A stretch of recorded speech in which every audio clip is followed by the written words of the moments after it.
রাজনৈতিক পট পরিবর্তনের পর থেকে অস্থির নরসিংদী। একের পর এক ঘটছে খুনের ঘটনা।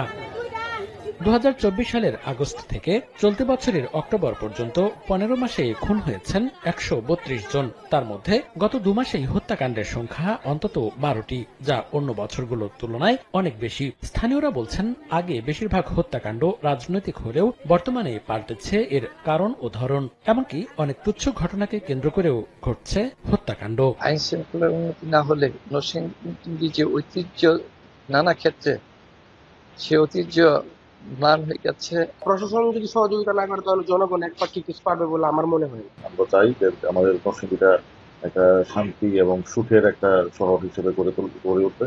এসব হত্যাকাণ্ডের পেছনে আইন শৃঙ্খলা বাহিনীর নিষ্ক্রিয়তাকে দুষছেন নাগরিক সমাজের প্রতিনিধিরা। পুলিশেরও তেমন মনোভাবটা আগের মতো নাই। আমরা আশা করি পুলিশ সক্রিয় হয়ে আগের মতো ভূমিকা পালন করবে, তাইলে দেশে সুশাসন প্রতিষ্ঠা। যাতে পুলিশ নিষ্ক্রিয়, অপরাধ অবাধে বিচরণ করতেছে, খুনখারি বন্ধ হোক, চাঁদাবাজি বন্ধ, মানুষ ন্যায় বিচার পাক। আমরা আগের মতো আজ থেকে 30 বা 40 আগের মতো আমরা শান্তিতে ঘুমাইতে পারি। পুলিশ বলছে, অপরাধীদের আইনের আওতায় আনার চেষ্টা চলছে।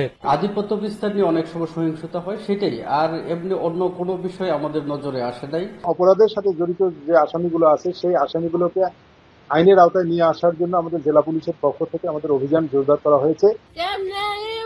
পুলিশের তথ্যমতে গত 1 বছরে নরসিংদীতে খুনের ঘটনায় মামলা হয়েছে 119টি, যার মধ্যে 1719 জনকে আসামি করা হলেও গ্রেপ্তার হয়েছে মাত্র 302 জন।